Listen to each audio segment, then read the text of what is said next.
All this action from the historic racing tour of South Africa is proudly brought to you by our associate sponsors.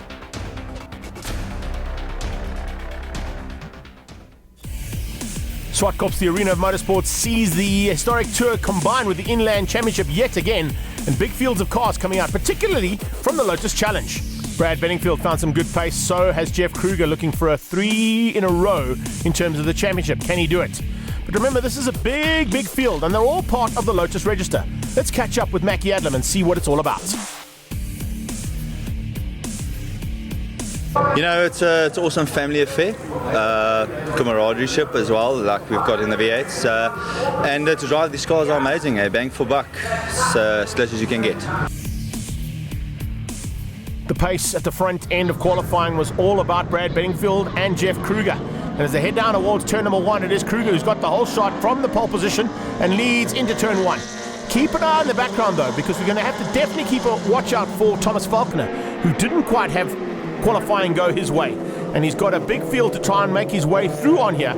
He's in the number 2 car from last year, and remember, he's looking to try and make that the number 1 car for this year. But with Jeff Kruger's dominance so far this season, it's not going to be an easy day in the saddle. We're going to have to watch out for the possibilities of Falconer making his way past a whole bunch of very competitive drivers, including Rudy Barnard, who got a fantastic start. There you can see Falconer around the outside into turn 4 and already moving himself up into possibly 5th place as they head to the top of the hill. Sean Hewitt is just ahead of him as they come under braking now, and it is Barnard who hangs on for 2nd place at this point. Benningfield just losing out there, and Brad Benningfield now trying to return the favour and get through. Thomas Falconer just behind that, and look at the pressure he's applying on Hewitt in the green car as they come out of Kenwood now into Mix FM and down the hill towards G&H Transport Corner. Late braking coming out of Falconer, he dives on the inside. Hewitt sees him coming. He's not going to give that up that easily, that's for sure. Sean Hewitt, a seasoned campaigner as much as what Thomas Falconer is, and just behind them, look out for Mackie Adlam. Adlam we've just spoken to, and he tells you it's a family affair. The family feud is now on the track. It doesn't happen in the pit lane. It only happens out on the black stuff. That's the great thing about Lotus Challenge, is that they leave everything on track. Once the fighting's done and everything's settled and the dust is now cleared, it's back to being good friends and camaraderie, as we mentioned there in the interview with Mackie Adlam. And that camaraderie also allows all the drivers chances when they've got broken cars to get cars fixed in time, and everybody a possibility of racing both of the heats. Lap 3 of 10 and into the mid-pack we go. You can see there's going to be a little bit of a fight as well for Class B honours. Remember, they've also got Class C out there. Philip Vermeulen hanging on to the lead of Class C at this stage ahead of Joe Dos Santos. And then Class L starting to heat up with Gijs van der Walt leading things out at this stage. Van der Walt has got some pressure from Ben Knights though. Ben Knight is slowly but surely starting to make his way through and could possibly spoil the day there for Van der Walt. So we'll have to wait and see what's going to happen there, because we also got Wes Maxwell in with a chance. And the fight will continue between those 3 cars for Class L honours by the time the flag comes out. We're on board with Ruan van der Walt here as we head down here in the mid-pack. And you can see Van der Walt a little bit of a little bit of a late braking. That's what's cost him. And he just gets avoided there by, I think that was Robin Creel who dived through. Yes, Robin Creel in the 2nd of the Universal Healthcare cars, just avoiding the spinning car there. Further back as well. It's just, guys getting left, right and centre and moving off the track. That's not what you want to be doing in a Lotus. These rear-wheel drive cars do not give a lot of room for error, particularly with the amount of power that's available in some of them. Remember, most of them running 24-valve twin-cam engines as they come through there. Now, oh man, we are having some fights of note, as we always expect to see. The 42 car there is Ray Lamo. He currently hangs on to the lead of Class X, and Raymond Lamo doing a super job to beat out a couple of the competitors there from Class B. Etienne Stradom being one of them, and the other one being Wayne Sylvester. So front end, is that Jeff Kruger who slowed up? No, that's Creel. It is Robin Creel. Very similar colours on those 2 cars, but Kruger still hangs on. We're on board once again with Ruan van der Walt. Can he keep it all together this time as he comes up onto the back end of the Vibro car there of Wes Maxwell? Maxwell just apply. Oh, no, you can't do that. That's definitely not the way you can go through. You can't drive through the guy, Ruan. You've got to try and find a way around him. But that's been a costly exercise. And I think there's some big damage on the back end of that Vibro car as well. So, big problems there for the 2 Vibro cars as Maxwell and Peter Van Aert now starting to feel the effects of this first heat of racing in the Lotus Challenge. They don't hold anything back here, do they? They really put on a great show, and it's good to see 25 of them out there and all doing battle. Back to the front of Class B and the front end of the race as well as they come flying through turn 4. You can see Mackie Adams starting to put the pressure on and trying to close things down. He's currently sitting down in about 7th place overall. Not quite the pace he wanted. Jeff Kruger coming down into turn 2 now. That's Kruger making a mistake under braking. Kruger's made a mistake under braking after leading the race comfortably. He runs wide. Fortunately catches it in the kiddie litter. There's a couple of cars who run off there. Rudy Barnard went along with him. I wonder if there might have been some fluid down there. Definitely an issue for 2 cars into turn 2, which is, there's 3 cars into turn 2. There's definitely a problem down there. And that's Mackie Adlam. Adlam spinning out right in front of the 80 car. And that's definitely not what you want. Gijs van der Walt was leading things up. There's definitely an issue. Look at that. For the 3rd and 4th and now the 5th car that's run off into turn 2. I wonder if the marshals have seen there's a possibility of maybe some fluid or something down, but you don't get 6 or 7 cars crashing out at the same corner without an outside factor coming into play. So a couple of cars now unfortunately on the sideline, and one of them is David Jeremy, the other one is Andre Human, who's had to pull off from the sideline as well with some issues. So it hasn't quite worked out there. Jeff Kruger, I think, was the first car to be caught out. He's now dropped down to 3rd place into the clutches of his arch rival for this championship, Thomas Faulkner. At the front end, though, Brad Benningfield has just taken it and taken advantage of what has been gifted to him as a possible win. Jeff Kruger into 2nd place now, coming through on one of the back markers, finding a way past relatively unscathed. And Thomas Faulkner right on his tail with Barnard closing in. So coming to the closing stages here, it's going to be very tight for 2nd. That is for sure. A couple of battle-scarred cars out there just trying to get it to the end of the race. That's the Vibro car that we saw get taken out unceremoniously by Ruan van der Walt. He's managed to hang on, but it's going to be a bit of work to do for the team. Barnard round the outside of Faulkner into turn 5 onto the last lap. And, out of shape. That's not what you want with Hewitt right on his tail. Sean Hewitt trying to capitalise on the mistake now made by Rudy Barnard. Can he keep it all together? Yes, he can. Good recovery there from Barnard. But it's going to be Brad Benningfield to come through to take the checkered flag with a bit of pressure now coming from Jeff Kruger right to the line. Kruger does not give up. He goes on the inside, drag race, and just loses out to Brad Benningfield to the tune of 0.03 of a second. Benningfield taking the win ahead of Kruger and Faulkner in 3rd place just behind them. In Class L, Gijs van der Walt took the win. Ben Knights in 2nd place. Then it was Philip Vermeulen taking Class C and Raymond Lameau taking the Class X. We had a good start. Good race, good dives with Gijs and Wesley and Peter. Unfortunately, turn 8, braked a bit late. And then Wesley was struggling to find gears and just ran over the back of him. Got a hole in my sump. That's my race done. We're moving on straight into heat number 2 now. Thomas Faulkner and Jeff Kruger are going to be fighting hard. Robin Creel with Stian Creel alongside there, her biggest supporter, her husband. And looking forward to a little bit of a better start, I think, and a better finish there. She finished up in 7th place in the first heat, just off the leaders board there that got shown. But here we go with the standing start. And it's Faulkner who's got a great drop off the line. Can he outgun the Universal Health man into turn 1? No, he can't. Kruger gets the whole shot. Barnard side by side. Mackie Adlam trying to dive through there on Hewitt as they head towards turn 2, but it is Kruger who leads out. Thomas Faulkner into 2nd, Benningfield is 3rd, Hewitt up to 4th, Mackie Adlam runs wide, and Barnard dives through there on his stablemate. It's tight stuff. Creel side by side as they come through there with Clive Wilmot. And then David Jeremy just waiting in the background, looking to pounce. Onto the back straight here comes Faulkner. As he gets up, is he going to try something on Jeff Kruger? Yes, he does. Kruger sees him coming though, and just keeps him honest through Volkswagen turn 4. They get to the top of the hill now. Watch for an outbraking maneuver here from Thomas Faulkner. He cannot afford to allow Jeff Kruger to get into that rhythm, get comfortable. He's got to hound him from the word go. Speaking of hounding, look at that. It's being hounded there for 3rd place. Adlam side by side. Benningfield on the outside, and now Hewitt side by side with Barnard. They're going in here like it's Noah's Ark racing. 2 by 2 into turn 6. And they remain 2 by 2. We're on board with Rudy Barnard as they head down the hill now. Look at this. Late braking from Rudy Barnard, trying to close in on the back end. And can he find a way past? No, he can't, because that's how tight it is there between Benningfield and Adlam. Top class racing in the Lotus as always. Further back, the Vibro cars have all been sorted out. Good to see them both there, Maxwell and Van Aert, as they head down into turn 2. On the front end of the field though, it is still Jeff Kruger. And he hangs on only just to keep out Thomas Faulkner. Benningfield side by side as they come out. Adlam going to try and dive up inside and now look for the drive up the hill. Let's see if Mackie Adlam can find a way through. He has a late dive and Benningfield gets demoted down 1 position. Now as they come flying through, this is absolutely amazing stuff. Benningfield now for the 3 spot. Barnard on their tail. Hewitt there too. Just behind them, starting to come into the mix as well. Keep an eye out on Johan Nel.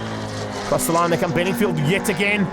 Squeezing through and finding... Oh, Adlam just having to avoid Rudy Barnard's attentions into turn 1 there. And he tries to return the favour coming into turn 2. Barnard just holds that middle line. Not going to let anybody through as they come out of turn 2. Great driving there from Rudy Barnard. He now hangs on to the 4 spot, in the 5 spot in fact, because we've got a big lead who's being opened up at this stage between Faulkner and Kruger. Further back, nice little fights there. Raymond Lamo still hanging on for Class X, looking for a double victory in that category. But Lamo in the thick of it now, along with Joe Santos, Ryan Sylvester and Coral Scarp. And then the Vibro car, the first of those Vibro cars is Wes Maxwell. He's fighting for Class L honours ahead of Ben Knights and Van Aert and Gijs van der Walt. There's a change up for the lead into turn 4, and Kruger's opened up the door. That's something we don't see from Jeff Kruger that often. But let me tell you something, Thomas Falconer is up for the fight today. He gets gifted an opportunity to take the win and take the lead. He's going to go for the win. And he's got through, but they're still side by side, just in the forefront of that shot. Third place still raging here. Absolutely brilliant stuff. 5 cars for third. Any one of them can take that third position as well. Right now it's Benningfield. But can he fend off the attack coming out of those cars just behind? Once again, there's Lamo, Class X leader, and in the thick of the Class C competitors. We've got Wayne Sylvester up there, just looking for a chance now in the Class Bs. He's the back end of Class B. The only one of the Class B competitor behind him is Tinus Buertas. But so far, great racing between all of the Lotus Challenge competitors. And you can see just how nice it is to get in the mix here. You've got C's, L's and B's all fighting and finding better lap times all the time out of their cars. Battle for third still continues to rage here. A little bit of chopping and changing that's happened in that one. Robin Creel actually starting to come into the mix here for a potential top 3 fight as well. She dives on the inside trying to find a way through. Is that on Sean Hewitt? I think it is. Sean Hewitt about to be demoted down by Robin Creel and finds a way past into turn 5. Benningfield, Johan Nel and Adlam. And it looks like Rudy Barnard has just broken away ever so slightly there, and so has Brad Benningfield. This is the top 2 as they come into turn 1. Look at that. Amazing bit of defensive driving coming out of Faulkner. He's just placing his car to perfection, and Jeff Kruger cannot find a way past on him. Kruger started his racing career here, remember, in Super Hatch, and now in the Lotus, as I mentioned earlier in the commentary, he's looking for his 3rd back-to-back overall championship in Lotus Challenge. And he's having to fight this hard with Thomas Faulkner, one of his closest rivals. In the back markers, and Kruger realized that was going to get hurt going to turn 4 if he didn't give a little bit of room there. With a back mark on the outside, there was not enough room for both of them to play. That might just be enough for Faulkner to open up enough of a margin to take the win. But don't say anything, because Kruger's not done yet. We'll go on board here with Jeff.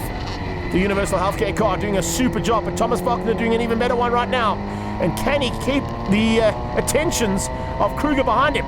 Or is Kruger going to try something into the closing stages? He dives on the inside. Faulkner sees him coming. Watch the cutback here. Late apex out of Kruger. Bit of sliding out of Faulkner, but just in time. The flag comes out and Faulkner takes the win with Kruger in 2nd and Rudy Barnard in 3rd place.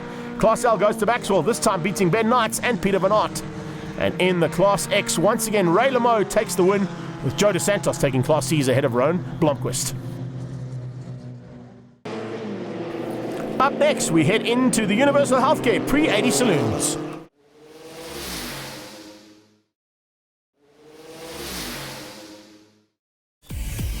Another big field of cars that made its way to Zwartkops was the Universal Healthcare Pre-80 Saloons. Mix of various makes and marks. And you can see there's going to be some big fights in this one as they head towards turn 1. Good start coming out of Jan Smith, and he, of course, is in that Mazda Capella. And he's just outgunned Yanni van Rooyen. Van Rooyen comes back at him, though, and you can see a little bit of what you'd expect to see at a historic race meeting. A little bit of a line of cement, due to the fact that we've had a bit of oil spills. That's how it goes sometimes in the historic tour. But they've sorted it out. The marshals worked frantically to get it all ready to go. And we're definitely ready to go now, as there's a move from Green on the inside. Alan Green diving through on Yanni van Rooyen. Behind that, it's the 2nd of the Siroccos. So not a bad start there coming out of Stuart Koenig. And the 3rd of the Siroccos, Andre Tenapel, in the mix of the 2nd pack of cars. And you've got Ford Escorts, Volkswagen Siroccos, that Datsun 240Z of Sophos Pantassis. And he moves to the front end of that 2nd pack in the Datsun as we speak. Behind that, you've got Ford Escorts Mark 1, Mark 2s. Big Capri coming through there as well of Eugene Gous. And the Cabela at this stage hangs on, but here comes Van Rooyen. Late maneuver into turn 2. Yanni van Rooyen has got a lot of time and experience when it comes to Volkswagen Siroccos. He's got a whole stable of them at home. This time he comes in the yellow machine, and it looks like it could be the car to beat you today, because he's putting big pressure onto Smith. Further back, Sean Hepburn also applying the pressure there.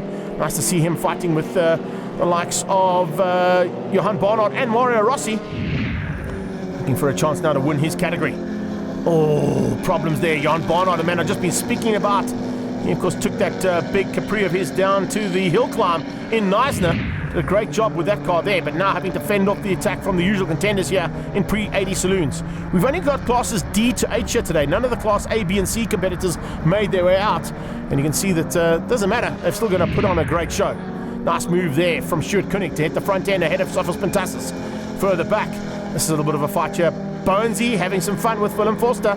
So Bones, and just behind the Mercedes-Benz by the listings of Hubie van Moltke. So non-stop action right the way through here. Hubie, of course, will be piloting that car in this category, and in the Charlie Super Spa, he'll hand it across to his daughter. Around the outside, the two usual contenders at the front end, Smith and Van Rooyen, and still side by side as out of turn 2. Van Rooyen has not found a way through on Johan Smith yet. He's tried on a few occasions, but hasn't been able to make it stick. Martin Buerta now applying the pressure, trying to find a way through there on Daniel Lotte. And Lotte hanging on for now, but Buerta is pushing hard. You can see it's not going to be an easy day in the saddle for those two. Late dive on the inside of turn 8, and have we got a new leader? This time we do. Yanni van Rooyen finds a way past. The Capella drops down into second place. And is that time to perfection? No, not yet, because the final lap's still to come, and there's 4 corners to go. They're into turn 5. Oh, lovely stuff there from Rooyen. Yanni van Rooyen just hanging on. Look at the pressure being applied by that Mazda Capella. The big rotary throwing massive flames out of the car, but he slid out of turn 6. That'll give Yanni van Rooyen a bit of breathing room, just enough to hang on. And it should be, yes indeed. Down into turn 8, G&H Transport corner, and across the line, Yanni van Rooyen is going to take the win here for the first heat of the Universal Healthcare Pre-80 Saloons. Good drive there from him, beating out Johan Smith in Class E. Martin Buerta took the win ahead of Daniel Lotte, and Sean Hepburn beat out Hubie van Moltke for Class F honours. In Class G, a great drive coming in the back end of the field from Jan Jacobs, and he beat out Eugene Milan for the win there in Class G.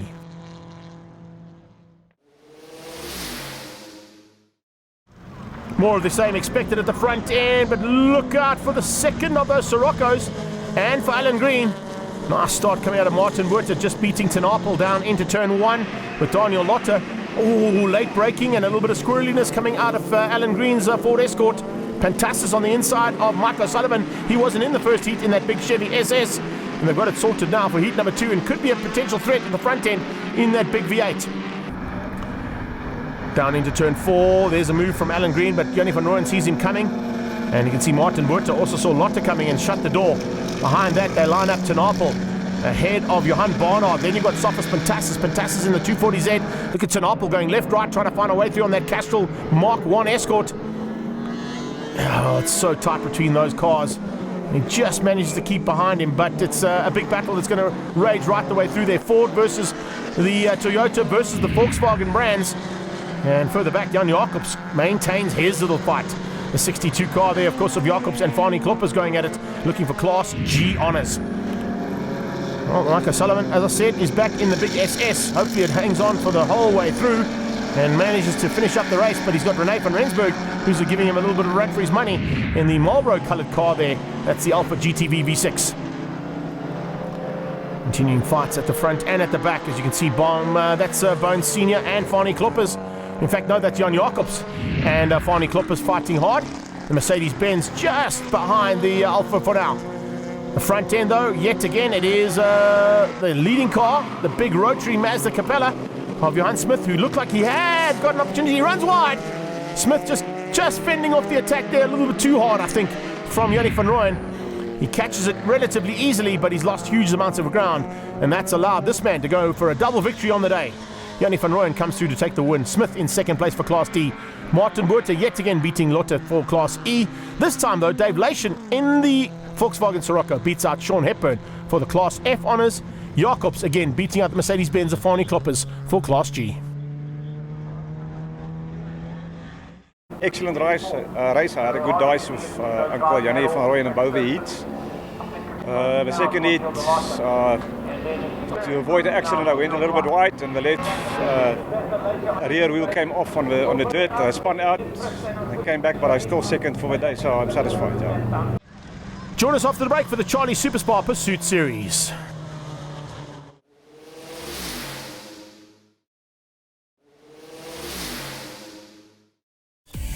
Welcome back to Zwartkops, and now we head into our handicap version of racing with the Charlie Superstar Pursuit Racing Challenge.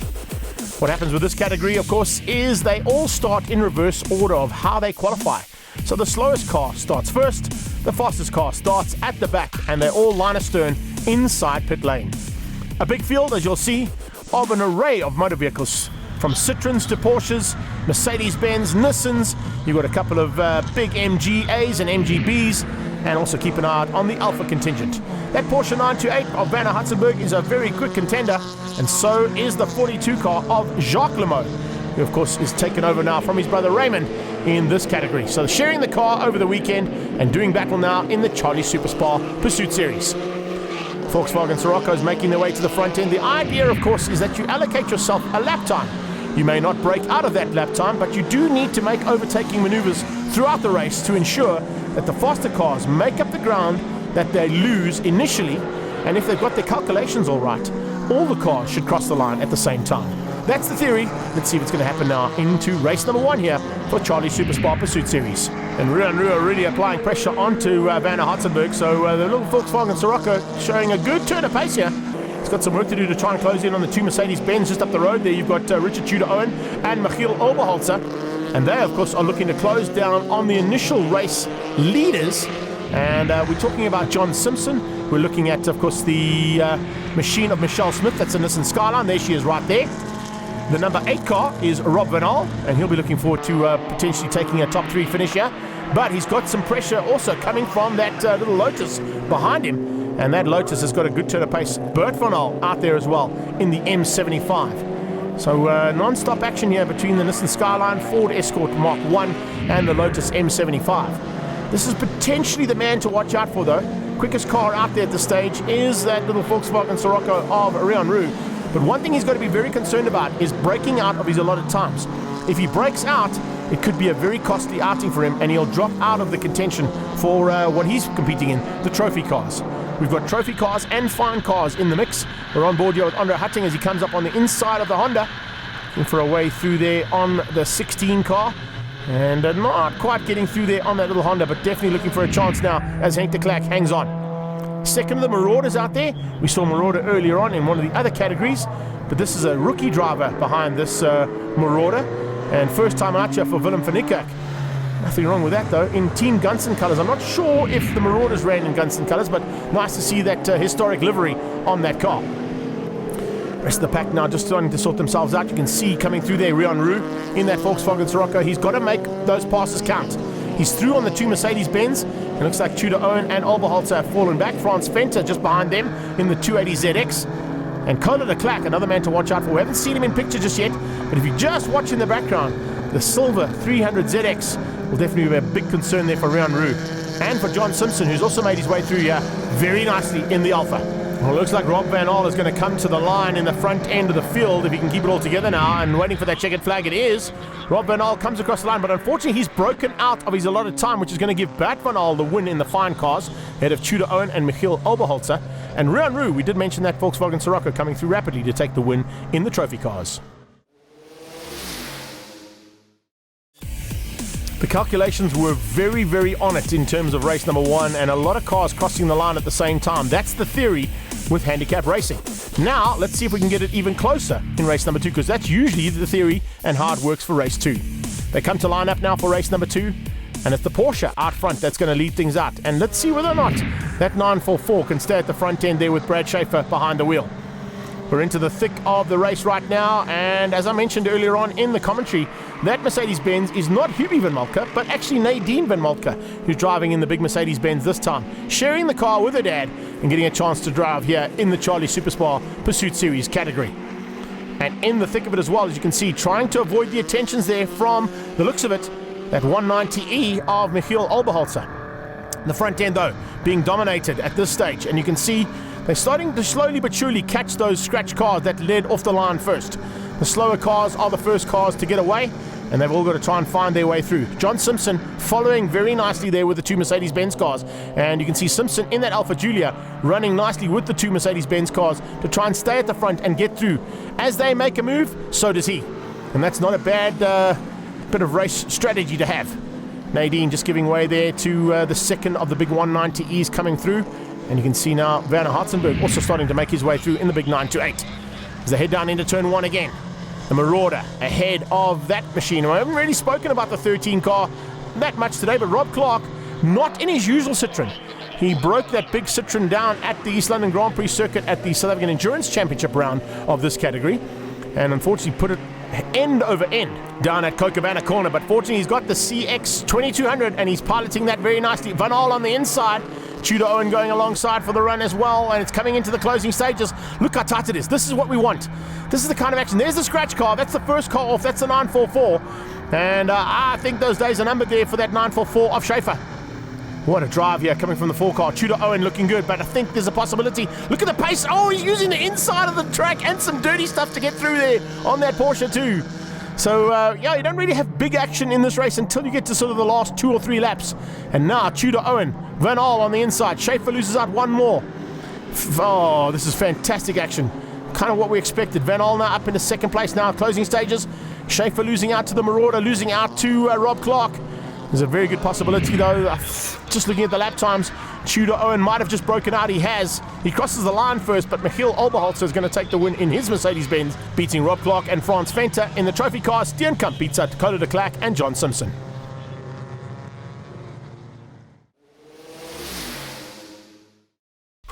The next round of the Inland and Historic Tours combined makes its way out to Delmas in Mpumalanga and the Red Star Raceway on the 12th of October. Come and join us for some action. Otherwise, catch all this action on Ignition later on in the month.